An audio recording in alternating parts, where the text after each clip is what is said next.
Hello friends, electronics ज्ञान channel में आपका स्वागत है। स्टेंजर कंपनी की 300 वाट की ये मशीन है जिसमें प्रॉब्लम आ रही है, साउंड क्लियर नहीं आ रही है।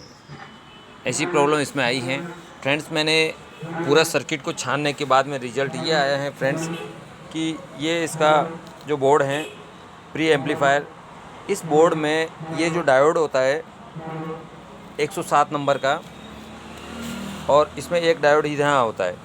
ये दो डायोड लगे रहते हैं पास पास में। इन डायोड को चेंज करने के बाद एकदम आवाज़ बिल्कुल इसकी क्लियर हो गई। तो फ्रेंड्स, मेरे कहने का मतलब यही है कि कभी भी आप ऐसी कोई मशीन रिपेयर के लिए आएँ तो इसमें दो डायोड ख़राब होते हैं, इसके अलावा और कोई प्रॉब्लम नहीं आती है। अब इसकी आवाज़ डायोड चेंज करने के बाद आवाज़ सुन सकते हो।